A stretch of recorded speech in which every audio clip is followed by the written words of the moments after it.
Oh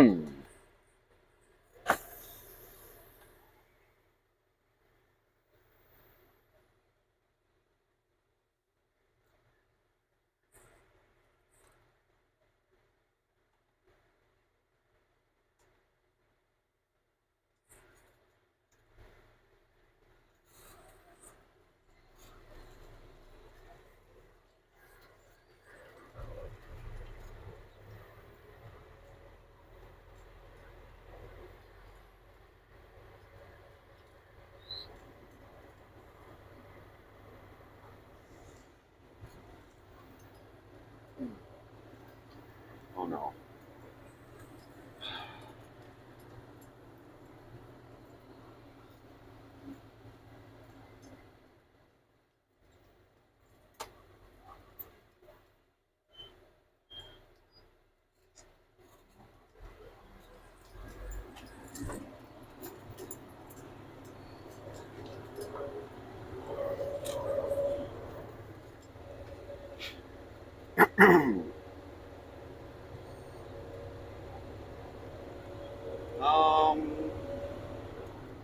Yeah, I gotta love it. Everybody's going live at the same damn time.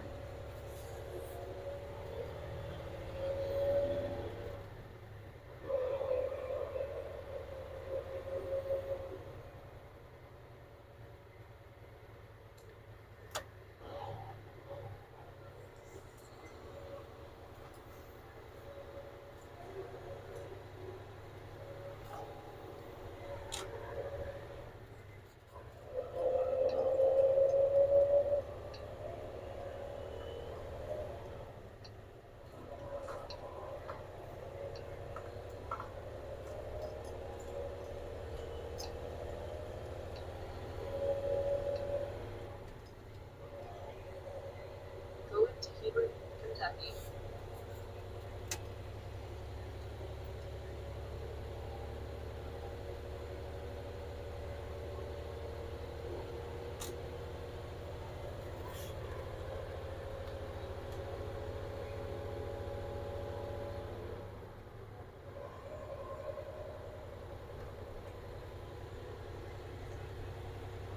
Continue on I-72.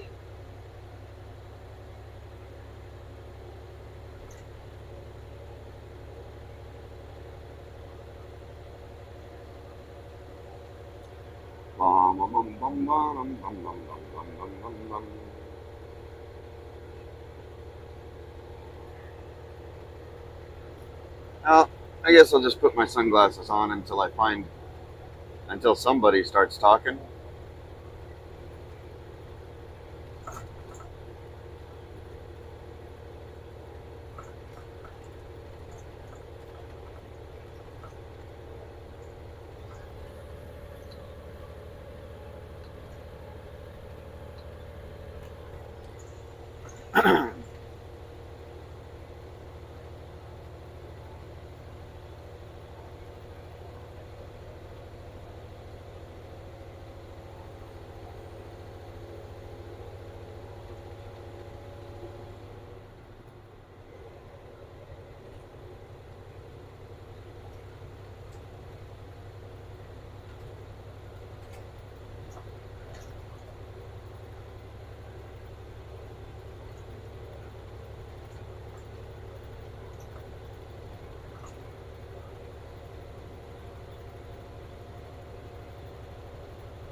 There we go.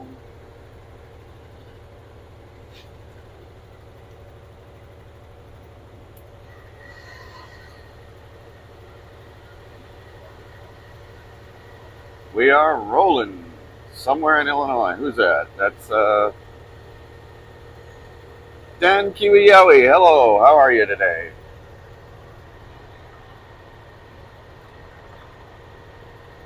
What do you got going on in your neck of the woods today? Where are you? How's your weather? How's your political climate? What's going on?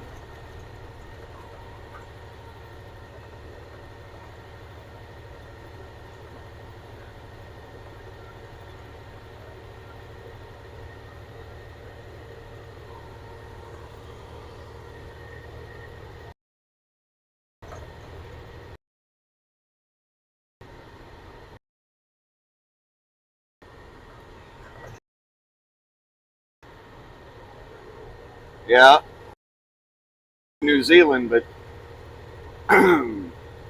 where at in New Zealand are you? And how's your weather? How's your political environment? You guys still fighting over there, or what's going on?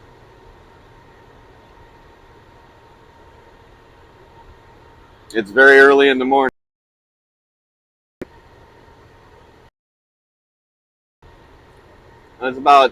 It's almost 10 o'clock in the morning here. It's got about 15 more minutes and it'll be 10.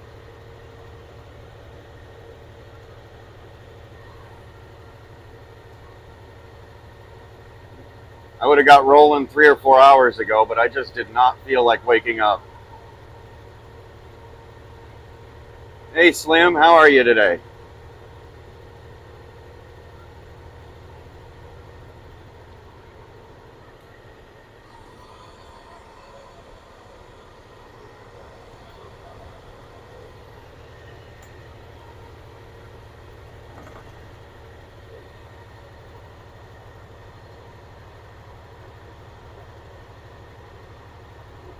You're on the East Coast of there, okay. All right.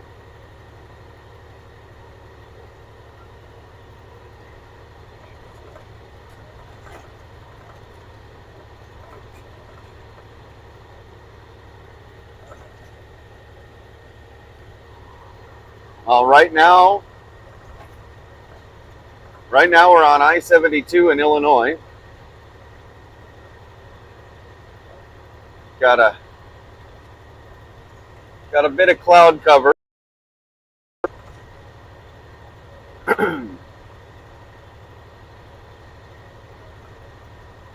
I would those clouds would start dropping.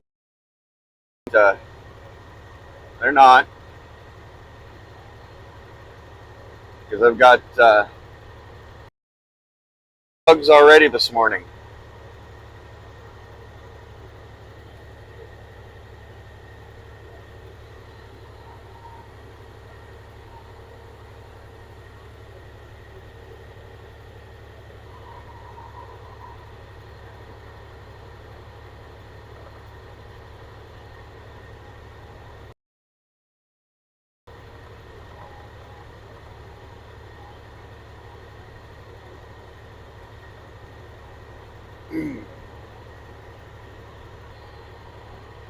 Now that guy had a load of wood.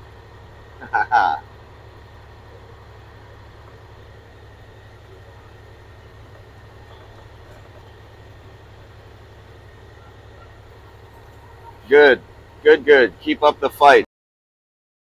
Up the fight.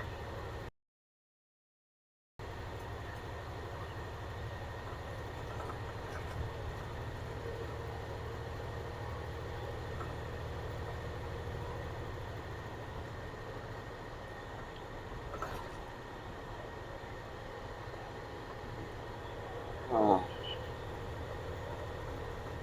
There's just a lot of people that don't realize what's going on in this world.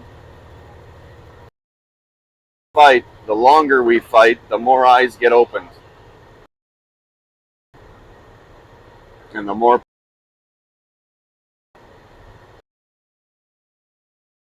especially, when the political climate starts getting worse, people really start feeling the pain. then they'll start standing up.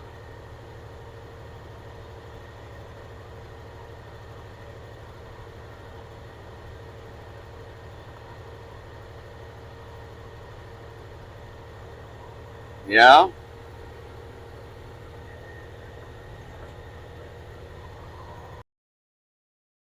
Yeah, DeSantis is a good speaker.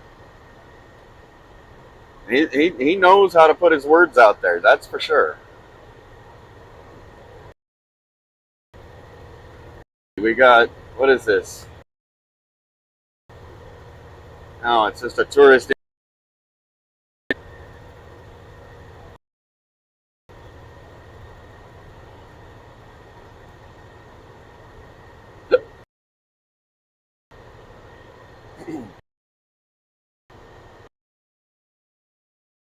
He covered quite a few things, huh?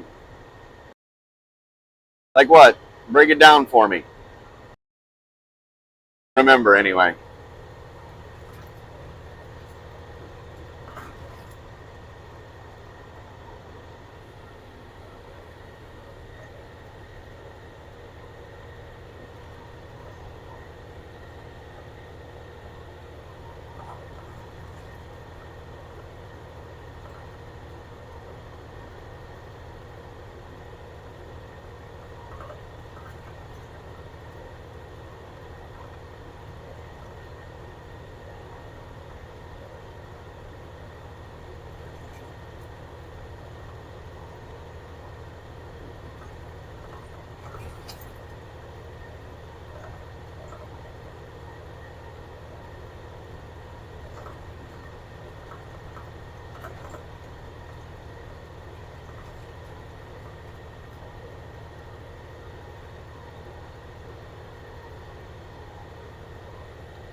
Yeah, you have my email address, don't you, Kayleen?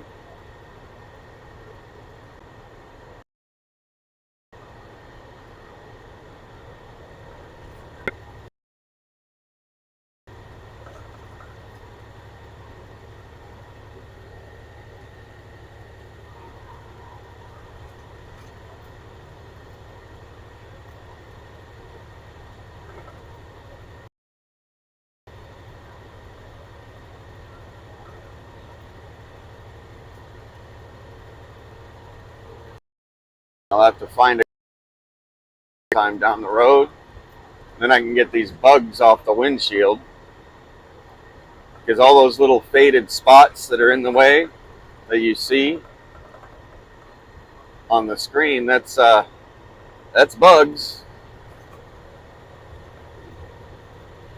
They were out pretty thick last night and this morning. I would have washed them off this morning at the truck stop I was at, but the place I was at didn't have any squeegees. They didn't have any scrubbers. They didn't even have any windshield washer stuff out there in their buckets. It's very run down. It was a 66.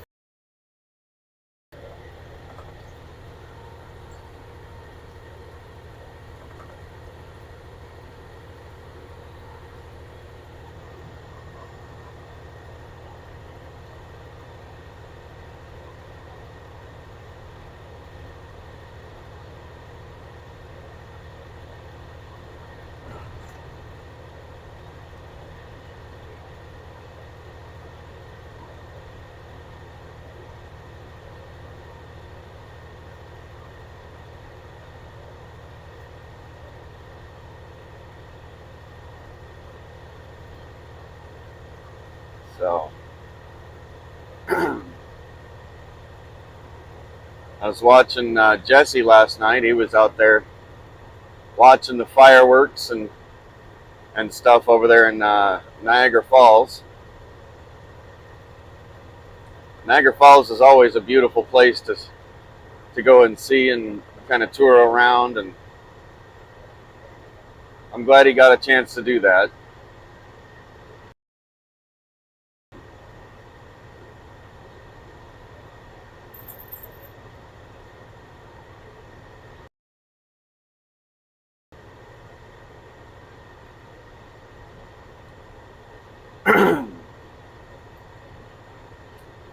AutoZone. Just gonna scoot up around him.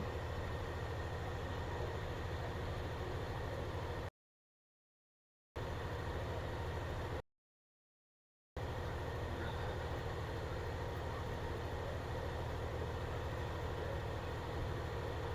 we go. Memphis, Tennessee. AutoZone from Memphis, Tennessee. I forgot that's where they were based out of.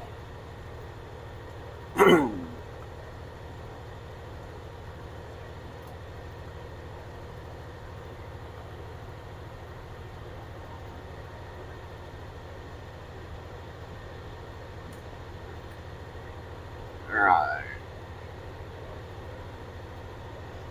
Let's get it up.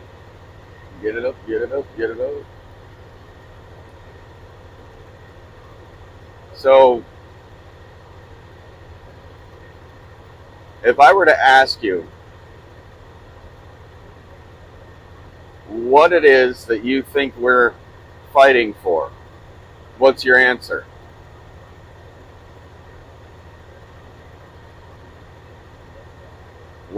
What is it that you want to see happen with our government in the end? What's your end goal, end result?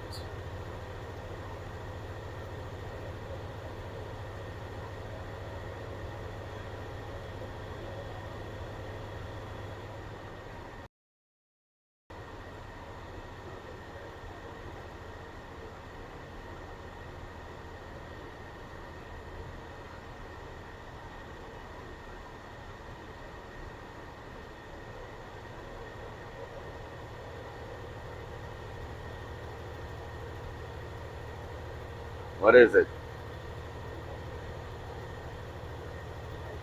Because it'd be nice to know, you know. Everybody's got a different idea of what they're fighting for. We all need to figure out what those ideas all are and come together at the table, basically, sit down and really pick through about what's important, what's the most important and what's not, and go for the most important. We all got to kind of find that common ground to move forward with. And it doesn't matter if you're left or if you're right. It doesn't matter what your political views are, what your religious views are, or any views. It doesn't matter what any of your views are. Really, it doesn't. What matters is what we're all fighting for in the end.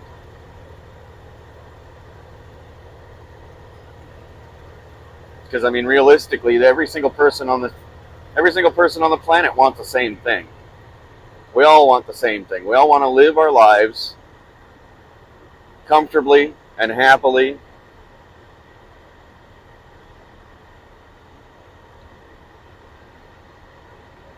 And we want to be left alone.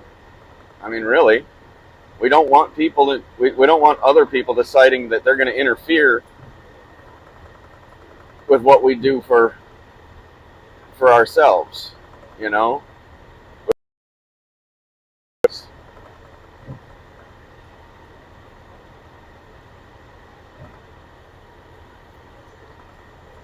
We don't want to be told that we can't travel. We don't want to be told that we can't go and have a nice meal at some place.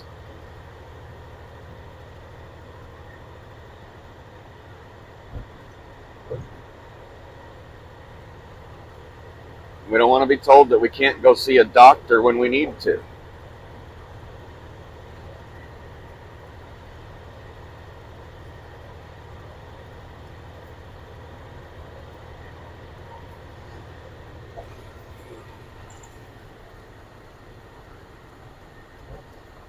Smaller federal government, state powers, return to the constitutional republic, and government the hell out. That's about right. Yeah, that sounds about right.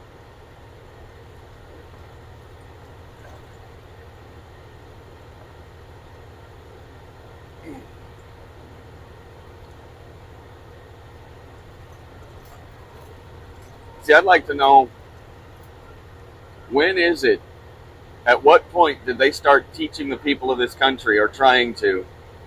At what point did they start putting on the guise that we live in a democracy? Because we don't. We live in a constitutional republic. It has never been a democracy.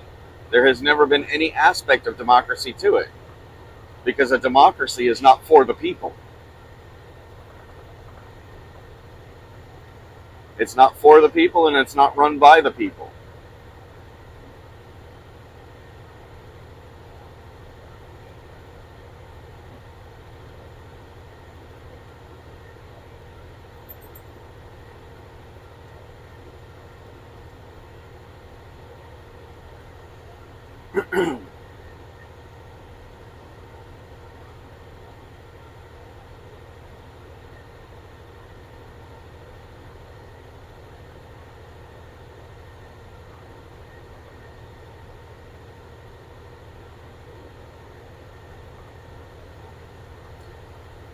It's a good one, though, Kat. It really is.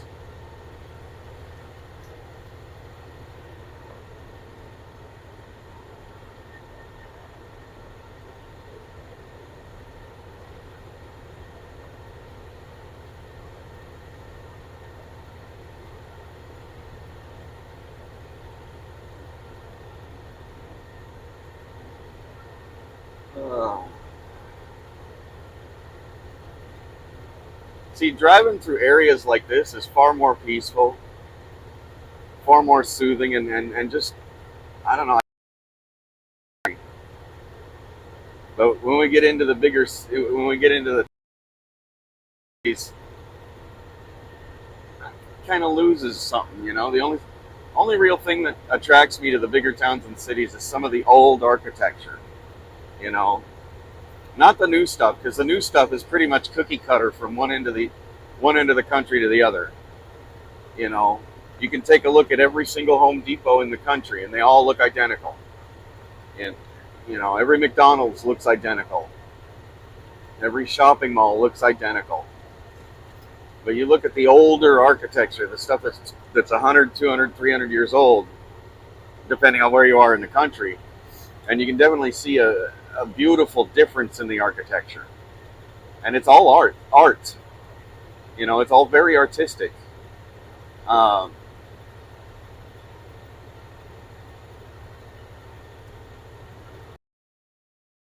Something that I've always loved looking at. You know, I've always loved seeing different, made in different ways, how they did them.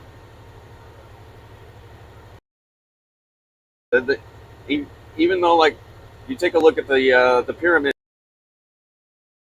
it's baffling how did they build them?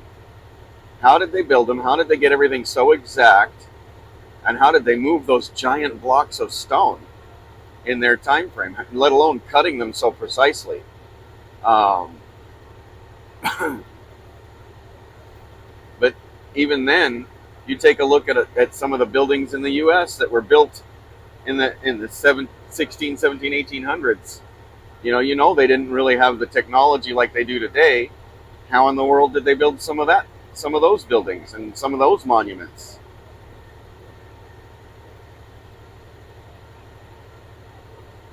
It's amazing how many techniques, or how many ways of doing things in the past have we forgotten about. Hey, Debbie, how's Buffalo?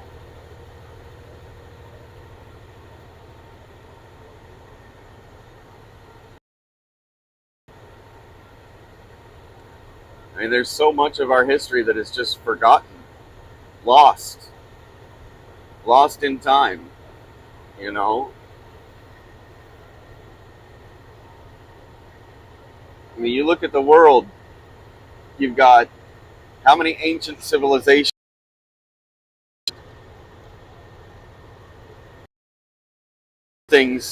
built things that were kind of beyond them at the time, according to what our history says. So how much technology did they have that was lost in history permanently? because it wasn't ever recorded or written down, or, you know, how many times did our population on this planet get knocked down to almost nothing? Because you've got the Incas and the Mayans and the Aztecs and the people, the people that had lived on Easter Island, and you've got, ancient Egypt and ancient Samaria, and you know, you've got places all over the country, all over the world, that are lost, gone. Nobody knows how they built the place, or what. All over Europe, it's everywhere in the world. And then you hear the stories about the lost city of Atlantis, and it makes you really think. It makes you really think there, and what did they have? How did they build the stuff that they had built? And how did all those people that had been there to do all that disappear?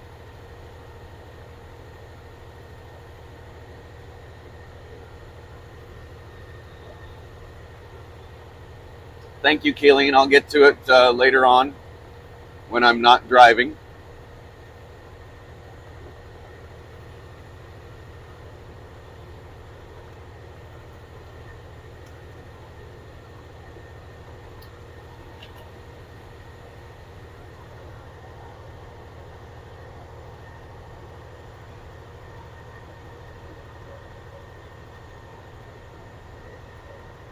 All right.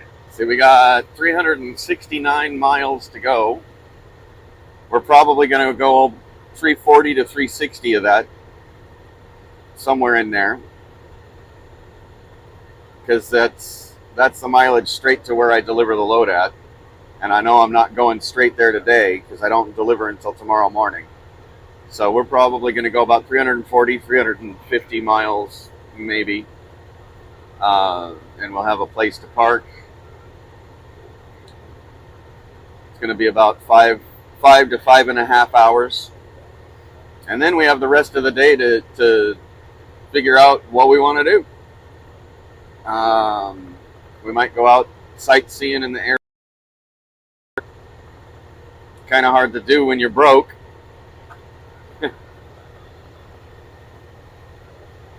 If we'll go see it, but other than that, I don't know.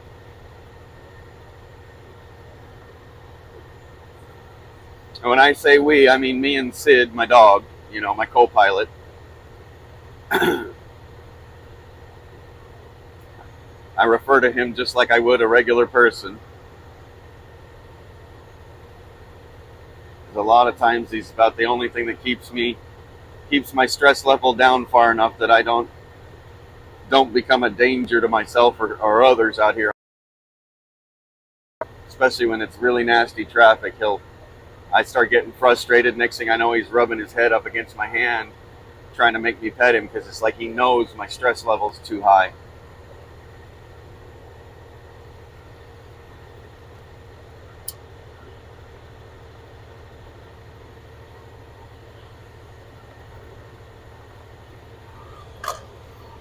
I mean, when you look at the architecture of ancient civilizations, did you know that they recently discovered in Egypt? In Egypt, they just recently discovered these stones that had boreholes drilled in them that were so precise. They were so precise, and it looked like a modern day laser cut hole. With such precision, and where in the world did they have? They didn't have tools like that back then. Not at least that we have found. We've never discovered anything that would hint to them having the ability to do those things. But when you carbon date everything, you can tell that hole was drilled in the stone back when those pyramids were made in the first place.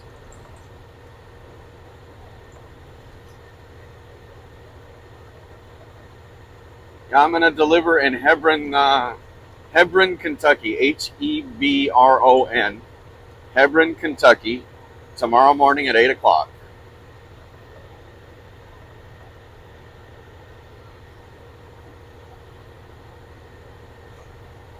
Good day.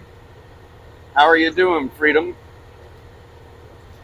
And moving on. How are you guys doing today?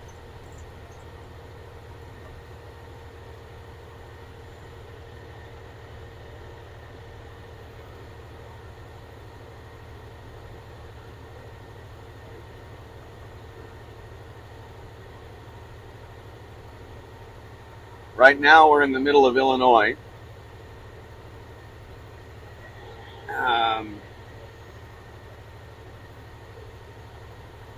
Cutting across the bottom of Illinois to get into Indiana. We're going to go around Indianapolis, and then down into Cincinnati, Ohio,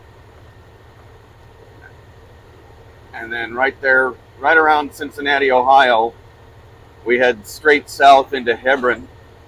So somewhere between Cincinnati and Hebron, we're going to park for the day until tomorrow morning. That's going to be about 5 to 5.5 hours from now when we get parked.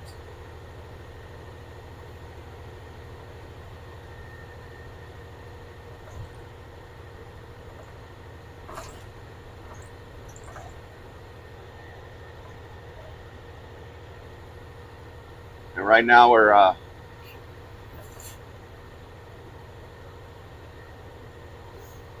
outside of Linville, Illinois. Lynnville, Linville, Illinois. We're coming up on the intersection of I-72 and US 67.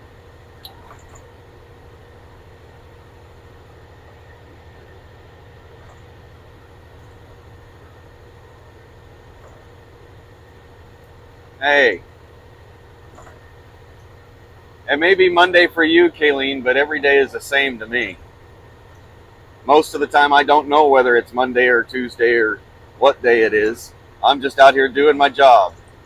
I don't look at the days of the week.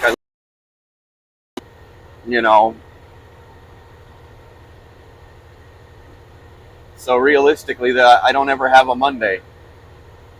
But I do have a Friday, and a Friday is any time that I decide that I'm either going to be at home or I'm going to be somewhere else, and I'm just going to take a day off or a couple days off and walk away from the truck. Those are my Fridays.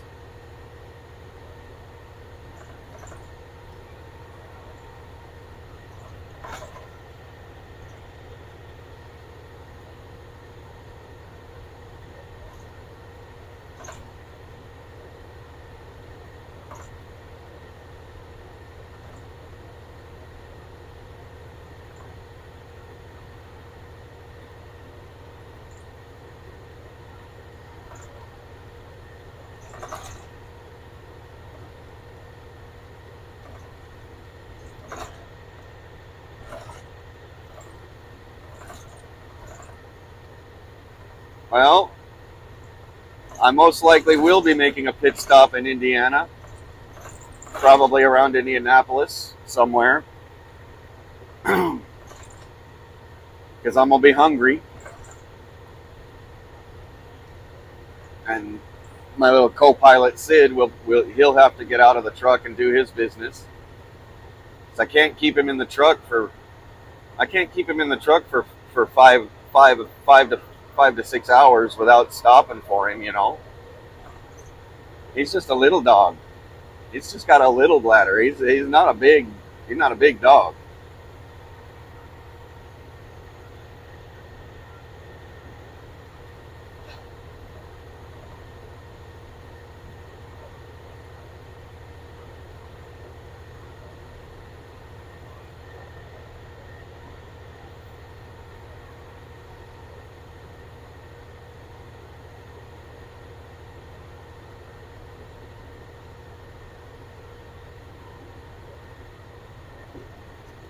There we go. We just crossed over the top of US 67.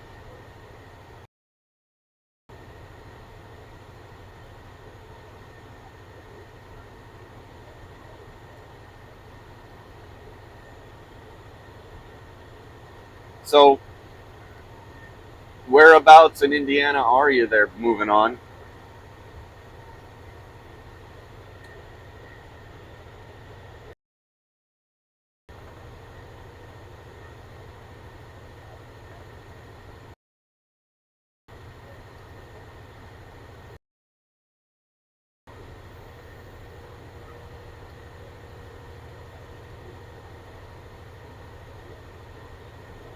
Yeah. Now, Sid Sid really isn't the dog that I would have chose for myself to have out here on the road. The dog I really wanted and have always wanted is a English bulldog. I've always wanted one, but I found him on a Craigslist ad in 2012 as a puppy. Um, Out in Grand Rapids, Michigan. I was sitting there for a couple of days, visiting with some family that lives in the area, and I found him on that Craigslist ad, and we went and looked at the litter of puppies. And this tiny little puppy and heart in the middle of his back, and I'm like, "Yep, he's coming home."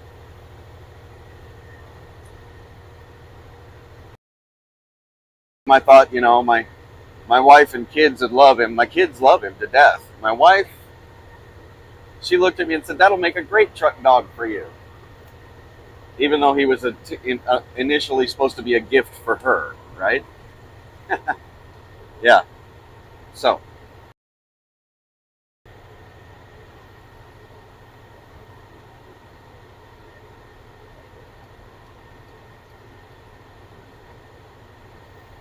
he ended up riding with me all these miles since then.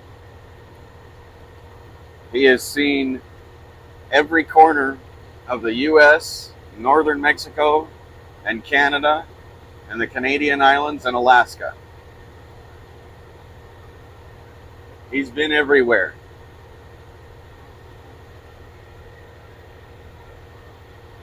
You're on the west side of Indianapolis, or just Indiana in general.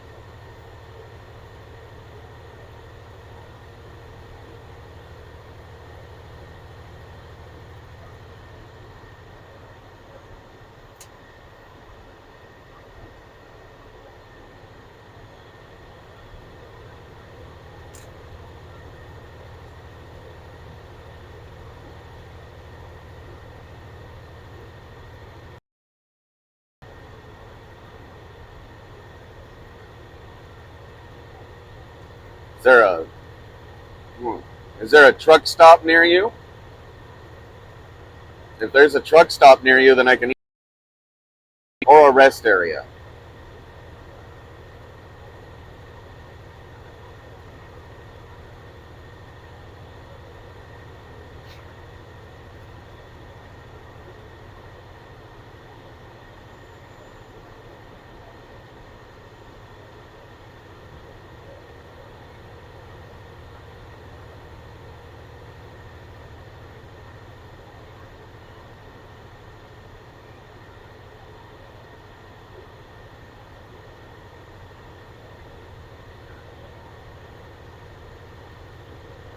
All right, get if you can pick up if you can look up the address to that truck stop, put that address up here, and I'll plug it into my system so I can get there.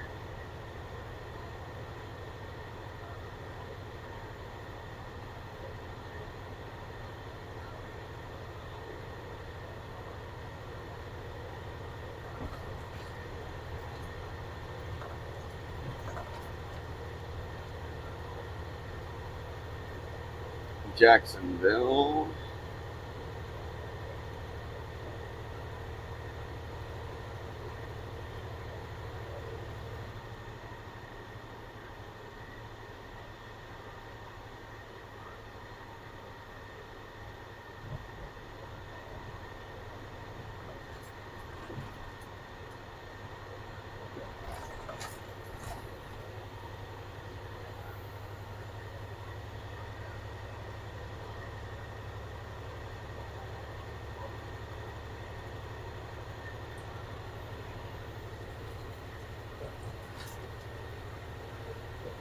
Oh, come on.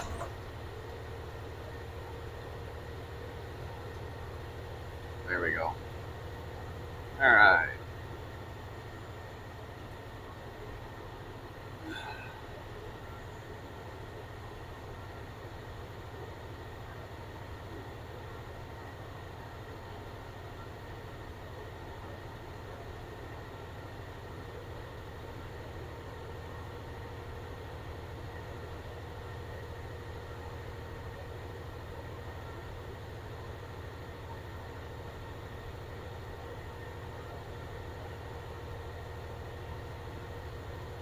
Yeah. Yeah, if you plug in the address in here, I can program it into my GPS so I can get there for that truck stop or rest area or whatever it is. But hopefully it's a truck stop because, I'd like to get something to eat too.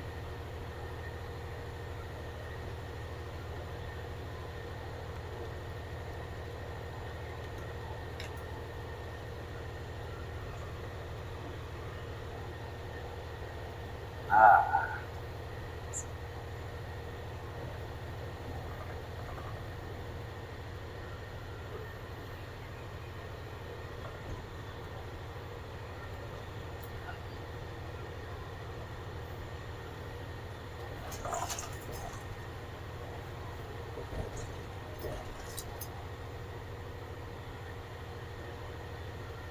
It's one of the things I've noticed when I'm driving across the country.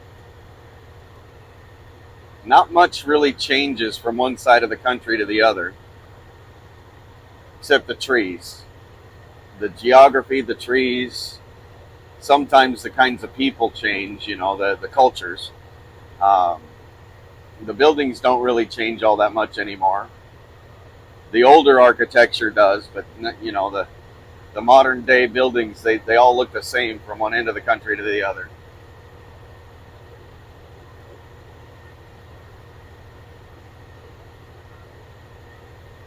That's just their way of shaping us into a cookie cutter box, right?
Oof.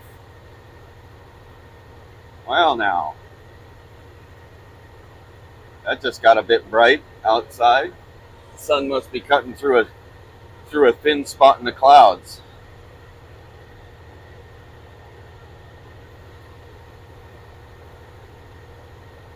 You see these windmills out here, and you see how slow they're moving. You got to understand when they're moving that slow, they're not actually generating any energy because they're using diesel Well, they're using fuel. They're using a petroleum product to get them to spin in the first place.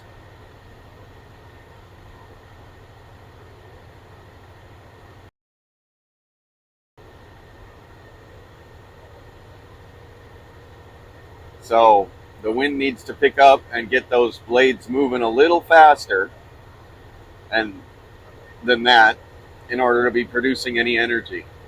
Because right now they're not really producing anything. They're just using a gas or petroleum powered engine to get them to spin at that rate right now. Faster to actually make any effort or to make any energy.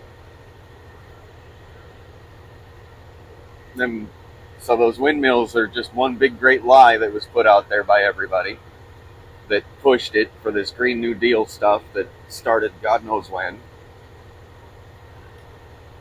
Wind power is a great thing, yes, as long as you have a good strong wind that can push your that can actually spin your blades or start it spinning if it's too heavy in the first place, because the wind alone cannot do it.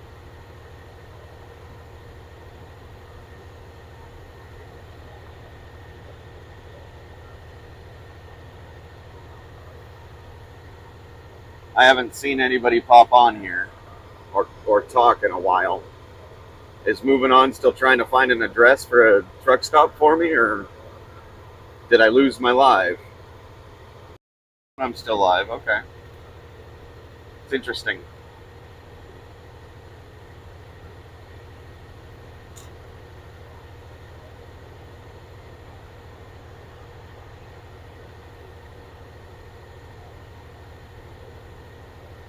And you know what's funny? I'm looking at the grass and I'm looking at the trees, and I am not seeing any wind whatsoever. The trees are not moving. The leaves aren't moving. The grass isn't moving like it would if there was actually any wind out here. So when you see those windmills turning but no wind, you know they're expending diesel or gas or whatever petroleum product it is they're using to keep them spinning, because that will spin them.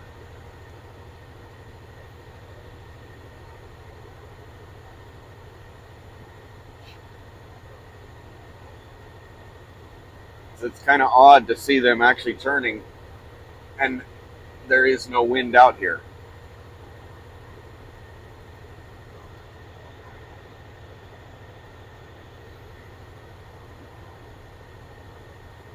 Where did you post it? Moving On, where'd you post it at?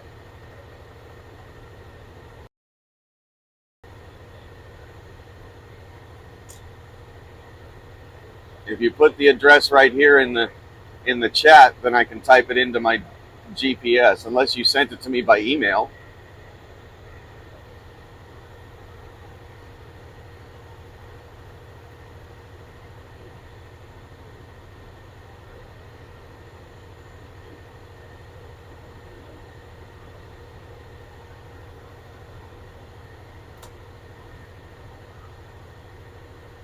I don't see it there. I don't see it. Moving On.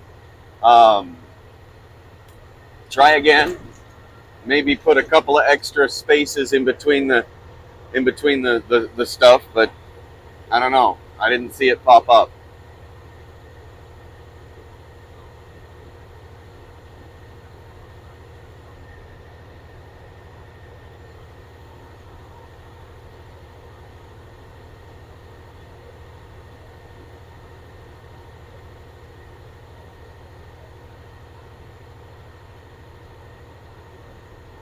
And what's the name of the truck stop? That's the other thing.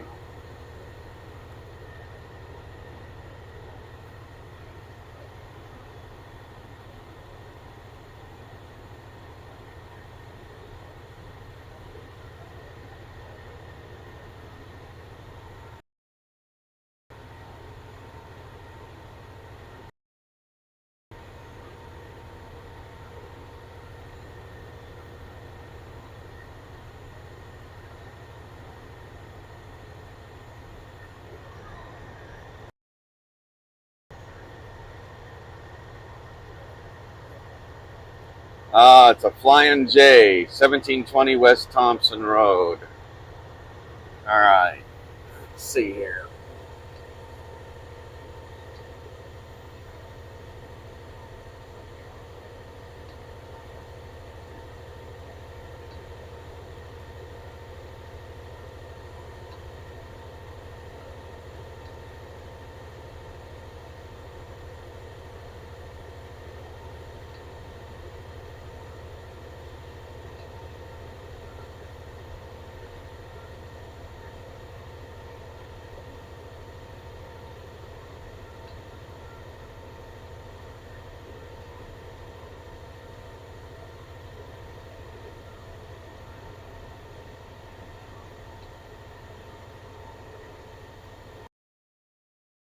And it's actually on the route I'm taking. Nice. Thank you. I got it programmed in. Going to Pilot Flying J on 1720 West Thompson Road, 546 Indianapolis.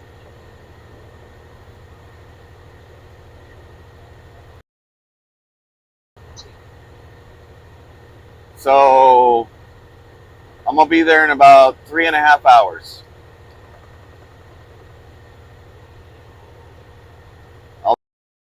Hours. Oop.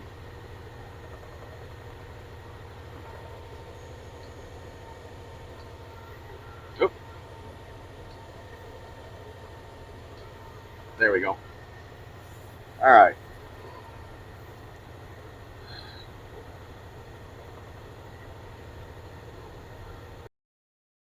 Arriving around 3 o'clock. Good morning, Mom of One. Good morning.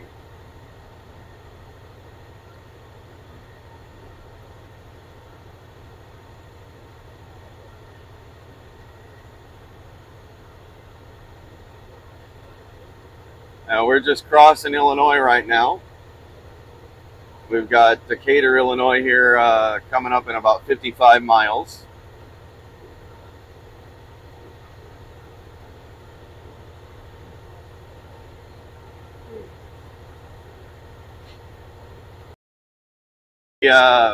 About 3 o'clock local time, we're going to be pulling into a Flying J and meeting up with Moving On right there in the chat.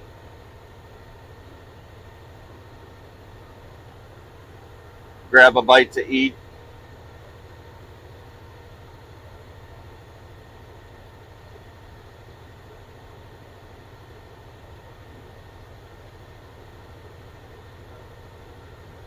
Nice. Well, you'll know what I look like. You've seen what my truck looks like. You know what I look like. So you can find me because I have no idea what any of you look like. So I'll just be walking around looking like an idiot. Are you moving on? Are you moving on? Are you moving on? Excuse me, sir. Are you moving on?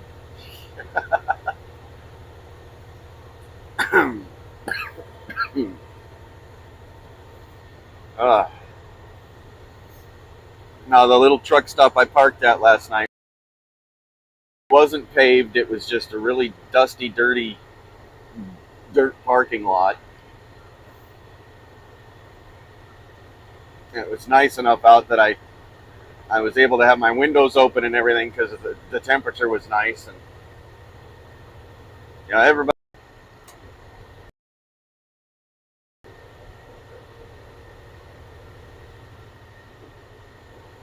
Some of these people need to learn how to put their phones down when they drive. Yeesh. They're all like 2 inches off each other, and they're all staring at their cell phones with both hands on the phone. Not, I don't understand why people do that.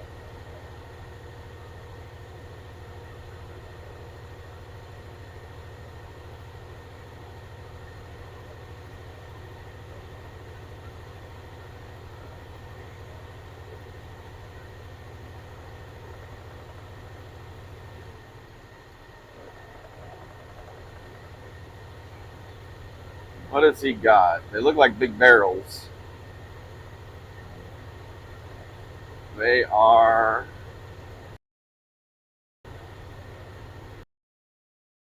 propane tanks, or they're big tanks, that's for sure.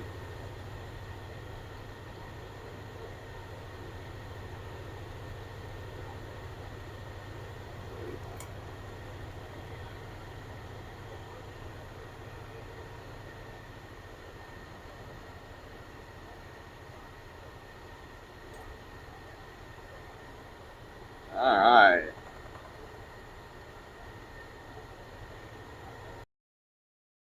You wish we all could be there, yeah?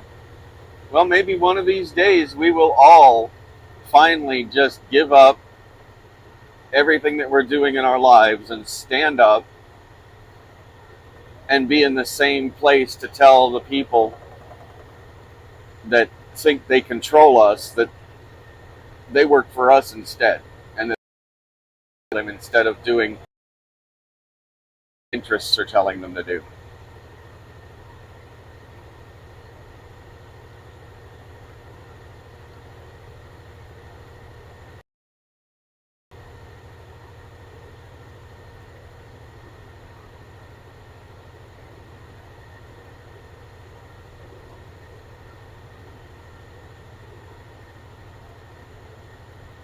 Yeah, most people don't realize that when you're driving down the highway at these speeds that we have today, like even an hour, 70 miles an hour, when you look down at that phone for maybe 1, 2 seconds, but in 1 to 2 seconds, let's count it out. How far did you move?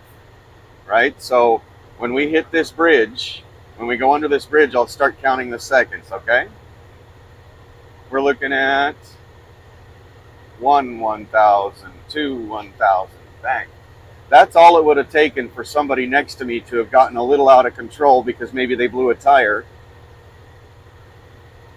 or something went wrong with their vehicle or something got in the way. I mean, you close your eyes for 5 seconds because on average, when people look down at their phone and they're trying to read a text or trying to type out a text, you're looking at like a 10-second window, and in 10 seconds you've moved so far down the road. Anything could have happened in that 10 seconds. Anything.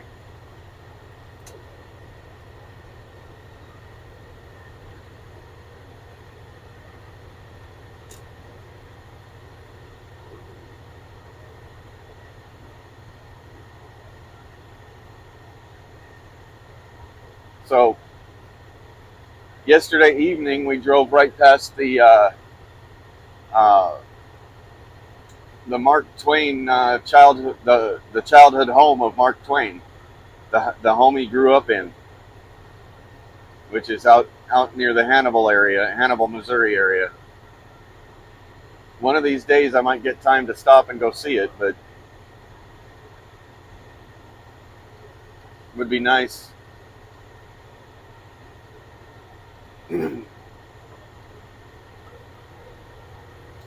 So here we go. Here's another bridge. We'll go like this. 1, 1,000, 2, 1,000, 3, 1,000, 4, 1,000, 5, 1,000, 6, 1,000, 7, 1,000, 8, 1,000, 9, 1,000, 10, 1,000. Look at that. That's a long distance to be driving without your eyes on the road, isn't it?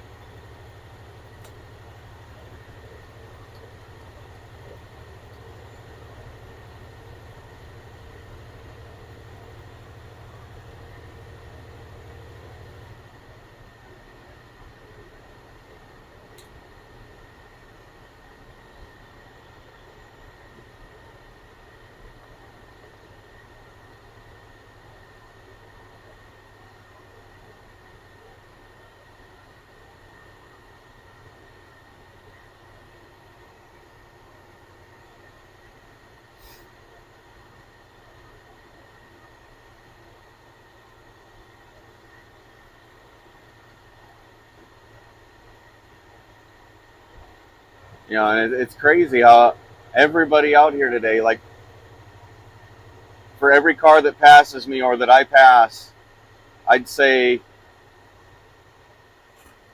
the majority of them,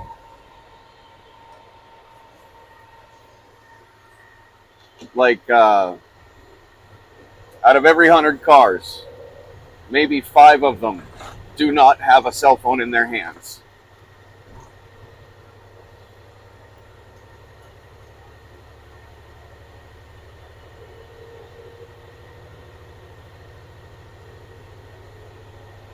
That's scary.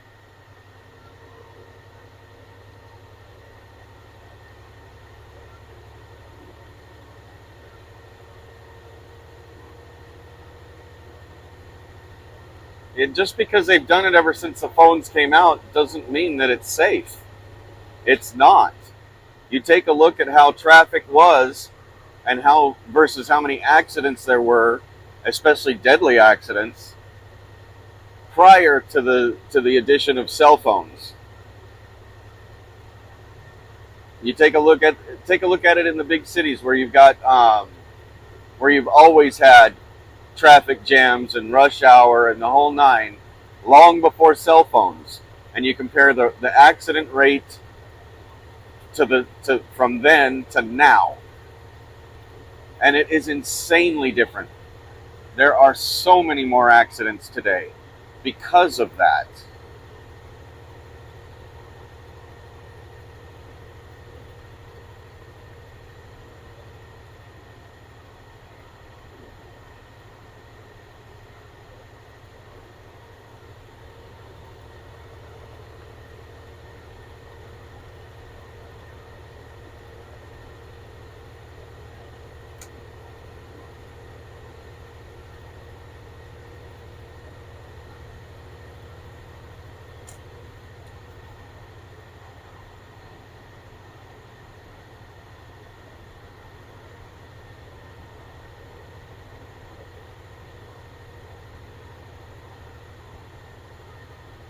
And that's why you don't hear me usually with my usually you don't hear me with music on or stuff like that when I'm driving, because everything is a distraction. Everything, even being on YouTube talking to you guys, is a distraction from what is going on in front of me.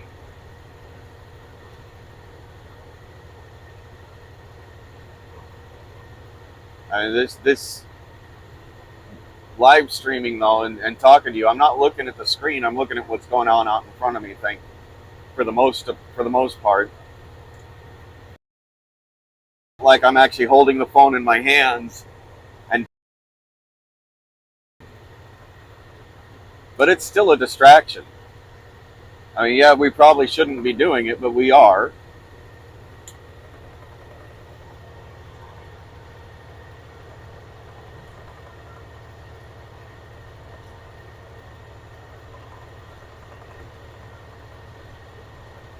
But you notice there's times when I get quiet because, like this, you got this car trying to get on the highway, and I'm trying to figure out if there's going to be a place for me to go if something goes wrong. You know, like if that big truck hadn't got out of the way and let that car on, and then that car wasn't paying attention and actually got up under his wheels, where would I be able to go? How would I be able to get around it so that I don't end up stuck in it?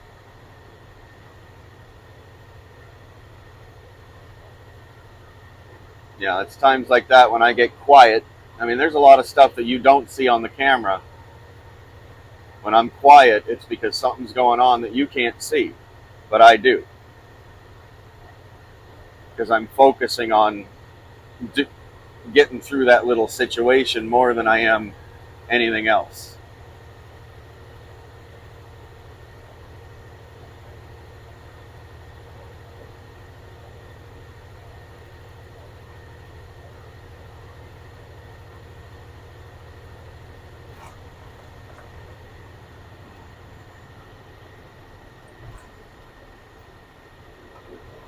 I'm going to speed up a little bit and get out from get out around this guy.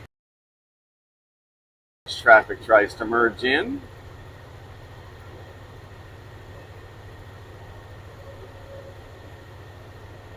Especially since my lane ends and he's time ago, and he still isn't.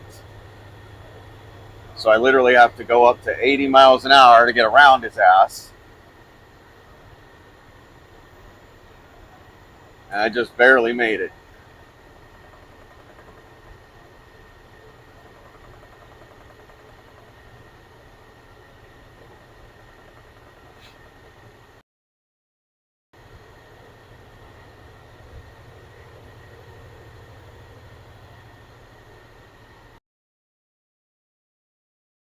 But he's got nothing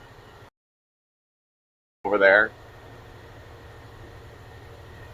I do, on the other hand, because I've got the slow traffic right here that I'm passing.